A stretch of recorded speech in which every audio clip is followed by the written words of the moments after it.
Reptilianos. O que ninguém teve a coragem de te explicar até hoje, eu vou explicar agora. Fique até o final do vídeo para você poder entender melhor o envolvimento dos reptilianos com os humanos. Nós fizemos aqui uns tópicos para poder explicar melhor a ordem cronológica dos fatos até os dias de hoje, ok? Vamos iniciar pelo Projeto Terra. Esse projeto é um projeto pós-guerra. Quando se encerrou a Guerra de Órion, todos os seres que participaram dessa guerra, eles foram meio que convocados a iniciar esse novo projeto como uma forma de restituir o que foi destruído pela guerra, porque na guerra eles destruíram planetas, estrelas, foi um terror. E os envolvidos, que foram muitas raças de universos diferentes, como os pleiadianos, reptilianos, felinos, arcturianos, bruavians, e aí vem draconianos, insectoides e muitas outras raças. E todos eles foram convocados para participar. Tinha ali um planetinha lindo, azul, que ainda não estava habitado, e todos foram convocados a iniciar um projeto de povoar esse planeta. Iniciou-se, cada um foi lá e fez o seu melhor. Um colocou vida nos oceanos, o outro trouxe as plantas, os répteis, as aves, e por isso que o nosso planeta ele é tão diversificado, existem tantas formas de vidas no nosso planeta, na verdade, tem vida de tudo quanto é canto, tem no mar, tem embaixo da terra, tem nos vulcões, no gelo, tudo quanto é lugar tem formas de vidas diferentes, porque elas vieram de partes diferentes do universo e até de outros universos. E aí tá tudo bem, tudo lindo, e iniciou-se também vários projetos humanos. Começaram a colocar hominídeos, seres humanos, para poder, em determinados locais, como Atlântida, Lemúria, Mu, Maia, os povos maias, e esses projetos eles eram destinados às almas dos clones criados lá na Guerra de Órion, porque na Guerra de Órion, para poder equilibrar o número, porque os reptilianos eram muito numerosos, eles, para equilibrar a quantidade de soldado, equilibrar mais ou menos, eles criaram vários clones, mas isso é um assunto para um outro vídeo. E esses clones, eles não eram robóticos, eles tiveram a ideia de colocar almas neles, para que eles pudessem tomar decisões. Então, essas almas precisavam de um destino depois que a guerra acabou. E eles foram colocando nesses projetos criados justamente para isso. As almas iam se limpando daqueles traumas das guerras, iam evoluindo, e quando essa civilização já estava pronta, eles pegavam a civilização inteira e realocavam em outro lugar. E o projeto era resetado até iniciar-se um outro projeto. E foi aí, nesse exato momento, nessa parte da história, que chegou aqui na Terra os Anunnakis, os Nibiruanos, mas a gente costuma chamar de Anunnaki, que significa aqueles que vieram do céu, ou filhos de Anu, porque vieram os 3 filhos de Anu, Enki, Enlil e Mima, com muitos dos soldados, claro, mas eles eram filhos de Anu. Anu estava lá no céu, era o rei de Nibiru e ficou lá no planeta deles, em Nibiru. É aí que vem a expressão Pai Nosso que estás no céu, porque era pai deles e estava em outro planeta. E ele era aquele velhinho sentado no trono, com uma barba branca, e era o Pai Nosso que está no céu, porque era pai de era pai de Enki, Enlil e Mima. E quando eles chegaram aqui na Terra, os Anunnaki chegaram aqui na Terra, eles encontraram já umas espécies, claro, desenvolvidas, já estava rolando esses projetos todos, e a espécie nativa daqui, que eram umas espécies de reptilianos, descendentes de dinossauro, muitos chamam de saurianos, eles entraram em conflito armado. Por quê? Porque os Anunnakis queriam já chegando, dominando, fazendo o que eles queriam aqui na Terra, e os reptilianos da Terra não concordaram, então entraram em conflito armado. E Enki, um dos filhos de Anu, que era o cientista, geneticista, entrou em acordo com eles, casando-se com a rainha reptiliana da Terra, a rainha serpente. Então, estratégico, né? Ele casou-se com ela e assim encerrou o conflito dessas duas espécies. E eles foram se misturando, inclusive desse casamento do Enki com a rainha serpente, foi gerado um filho chamado Marduk. Grava esse nome. Marduk era filho de Enki com a rainha reptiliana. Resolvido este conflito, os Anunnakis voltaram a minerar ouro, ou seja lá o que eles vieram fazer aqui na Terra. Voltaram aos seus afazeres normais. Até que os criadores do projeto resolveram fazer mais uma ação conciliatória. Eles decidiram criar a quinta raça, porque o ser humano ele veio sendo modificado algumas vezes, alterado geneticamente, e aí resolveram fazer mais uma raça, seria a quinta raça, é o que nós somos. Resolveram fazer a quinta raça com um diferencial. Ela possuiria o DNA de todas essas espécies envolvidas no projeto Terra. Seriam aqueles seres, os felinos, os arcturianos, os pleiadianos, os blue avens, reptilianos, draconianos, insectoides, todos eles teriam seu DNA incluso na raça humana, na quinta raça. E assim seria um selo da paz, né? Não é possível que eles iriam fazer novas guerras, estão unidos num projeto onde todos os DNA deles estão unidos nessa nova raça. Assim pensaram, né?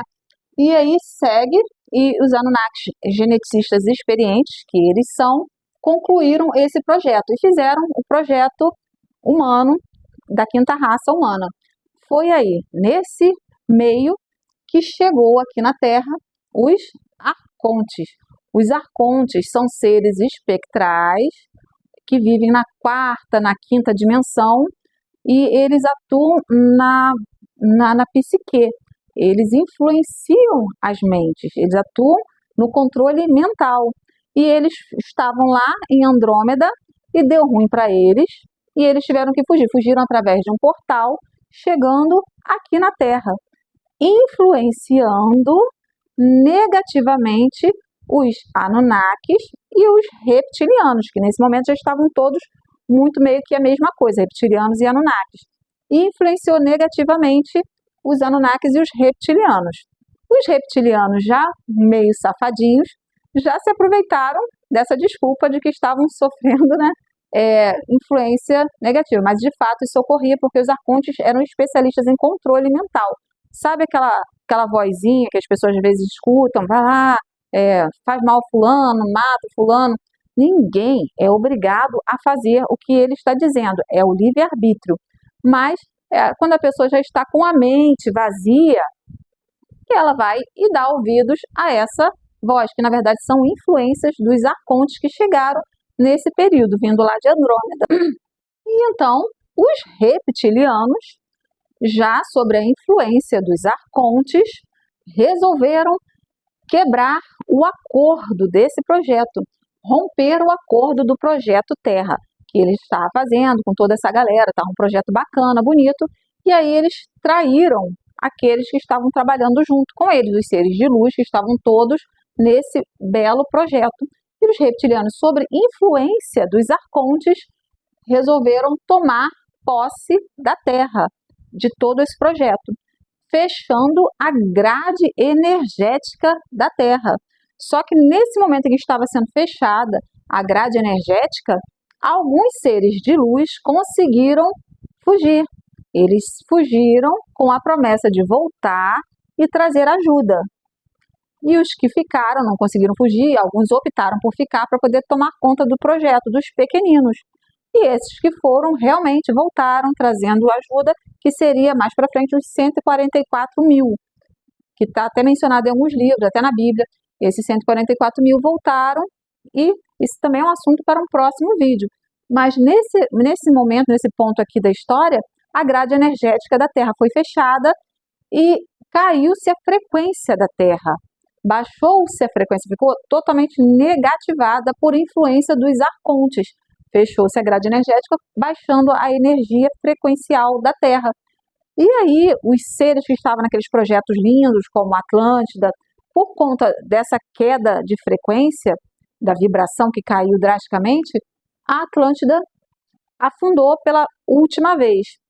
A Atlântida caiu pela última vez. Lembra que aqueles projetos bacanas, quando eles ficavam prontos, eles eram resetados e os seres realocados? Então, isso já tinha acontecido antes com a Atlântida, só que dessa vez aconteceu e se encerrou. Pela última vez, a Atlântida caiu por conta da frequência da Terra que baixou, ficou extremamente negativo, os seres lá eram muito de luz, e aí foi contaminando a Atlântida e todos os outros projetos bacanas foram contaminados pela baixa frequência por conta dos arcontes.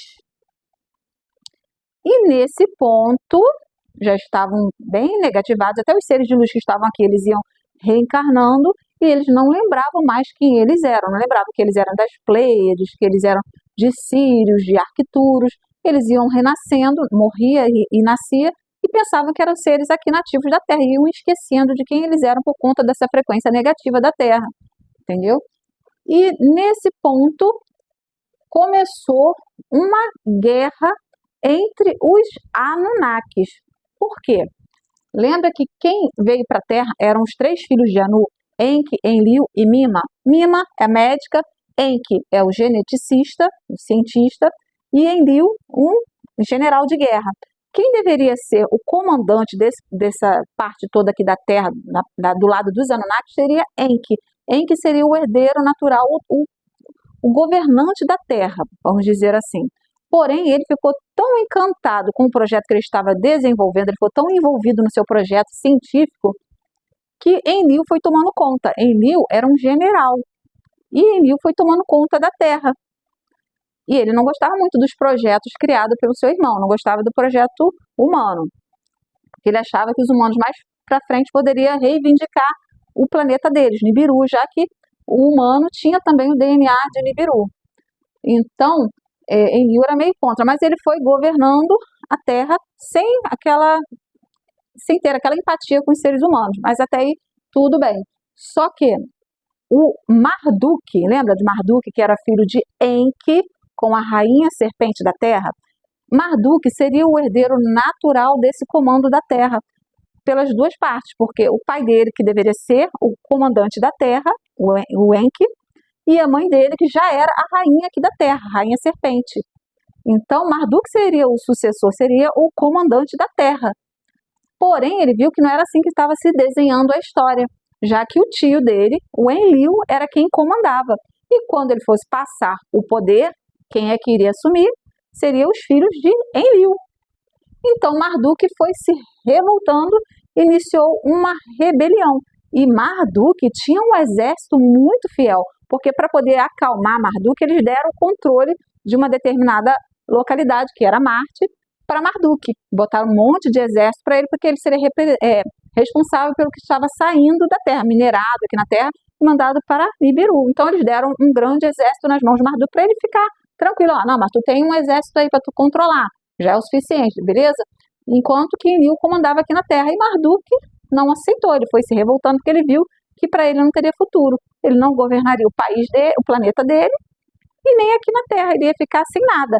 E aí surgiu uma revolta em Marduk, já extremamente dominado pelos arcontes. Marduk, ele se entregou 100% para os arcontes, mas seria de direito, por essa história toda, ele seria o comandante da Terra, só que o tio dele não pensava desse jeito. Então, iniciou-se uma revolta, uma rebelião por parte de Marduk contra os seus parentes, seu tio principalmente, Enlil. E nessa guerra houve muita destruição e Marduk venceu. Marduk ganhou a guerra e os Anunnakis tiveram que se retirar. Eles entenderam que realmente era a era de Marduk. E eles bateram em retirada, meteram o pé para casa e foram embora e deixaram a terra para Marduk. E Marduk assumiu o papel de Deus aqui na Terra. O Deus de todas as religiões foram criadas, nisso a Terra foi se desenvolvendo, várias civilizações, e foram criadas religiões, na qual eram grupos de pessoas enormes que tinham devoção pelos deuses. Os deuses na época tinham Enlil, tinha Enki, tinha Mima, tinha vários outros, os filhos de Enlil, e cada um tinha o seu povo lá que os adorava. E Marduk, assumindo a Terra, assumiu o papel de Deus. Deus, nessa época, tinha uma outra conotação, um outro significado. Significava luminoso, de luz, brilhante, luminoso, ou ser de muito poder. Os Anunnakis eram extremamente brancos, tem até algum relato que chegava a brilhar a pele deles, em relação aos pequeninos criados aqui, que eram avermelhados, tipo indígenas. Então havia esse contraste, eles eram chamados de luminoso. Então essa palavra de Deus era mais ou menos esse sentido de o ser de muito conhecimento, poderoso, luminoso, e não de criador. E quando Marduk assumiu esse papel de soberano total, ele já vivia na quarta dimensão, na quarta e na quinta, ele vivia entre a quarta e a quinta dimensão. E aí não havia necessidade nem de ser visto fisicamente, mas sempre ele estava ali comandando as suas religiões e seus povos. E ele pedia adoração e sacrifícios. Ele pedia que ele se alimentava de energias de guerra, energias negativas. Então ele pedia sempre sacrifícios de criança, de animais e adoração. Ele dizia: eu sou o Senhor e não há outro além de mim. Isso foi dito por Marduk com vários nomes. Conforme ia passando o tempo, em algumas civilizações, em outras épocas, ele mudava o seu nome. Várias civilizações, cada um chamava de um nome. Ele já foi chamado de Iavé, Javé, Jeová, Ayadabaiô, Baal, Senhor dos Exércitos e vários outros nomes. E as religiões foram avançando com a proteção do Deus da guerra. Vai ali que você vai vencer aquela outra civilização, aquele povoado ali, eu sou contigo, vai lá, mata todo mundo, extermina aquela que eu tô contigo, vai dar certo. E o cara ia lá, pá, que ele estava com a proteção do Deus dele, entendeu? Então, as religiões começaram, já havia os reinados, os reis colocados também por eles iam deixando seus descendentes, os Anunnakis, e os reinados iam passando de pai para filho e formando os domínios já na Terra inteira. Só que nesse ponto, as religiões começaram a dividir o domínio com os reis. Por quê? Os reis acabavam e tinha que se iniciar um novo reinado. E as religiões seriam perpetuadas por toda a existência da raça humana. Né? Se você segue os dogmas religiosos, você segue os dogmas religiosos de uma religião de 300 anos atrás, de 3.000 anos atrás, continua. Então a influência de Marduk seria mais longa, seria perpetuada. Então eles foram tomando o domínio dos reis, foram tirando o poder dos reis, as religiões, e foram aumentando as suas influências até acima da influência dos reis. Só que ambas as instituições, tanto os governos quanto as religiões, eram instituições controladas por reptilianos, ok? Marduk, reptiliano, ok? E foram tomando o controle, foram continuando a controlar a sociedade através dos dogmas religiosos. E aí, nesse período, ocorrem as cruzadas, onde os cruzados converteram-se nos Illuminatis, surgindo assim, foram mudando de acordo com a nossa sociedade evoluindo, surgindo assim a burguesia, aquelas famílias ricas, influentes, tirando totalmente o poder dos reis e deixando tudo no controle das sociedades secretas. Eram elas que governavam por trás já das diferenciações de monarquias, já foram surgindo novas formas de governos, só que por trás desses governos já havia o controle nas mãos das sociedades secretas, que nascia dessa forma o governo oculto, que veio através dos jesuítas e daquelas famílias ricas que nós já ouvimos falar tantas e tantas vezes, os Rockefeller, Rockfields, essas famílias. E eles foram controlando a sociedade, eles iam inventando umas novas categorias e eles iam se filtrando, porque eles eram poderosos, ricos, e todo mundo da sociedade gostava de estar perto dos ricos, confiava neles, e eles foram colocando os seus filhos na chefia da polícia, na chefia de todos os órgãos que poderiam controlar a população. E eles foram dominando as indústrias farmacêuticas, a alimentação, a economia, guerras, mídias, eles foram controlando absolutamente tudo. E aí formou-se o quê? A Matrix. E onde que estão os reptilianos? Em todas as camadas da nossa sociedade. Eles estão em todas as camadas da nossa sociedade, fazendo assim a criação de uma Matrix. Porque o que você vê, o que você ouve nas mídias, o que você lê nos livros de história, não condiz com a realidade da nossa história. Entendeu?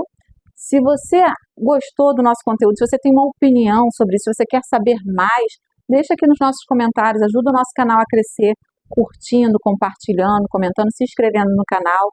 Mas deixa a sua opinião aqui sobre esse assunto. E é sempre bom conhecimento para que você saiba onde você está se metendo, quais são as suas escolhas. Porque todos nós temos direito às escolhas, mas nem sempre a gente sabe o que está escolhendo.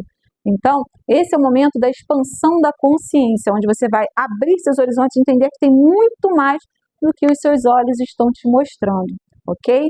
Fica na luz, gratidão.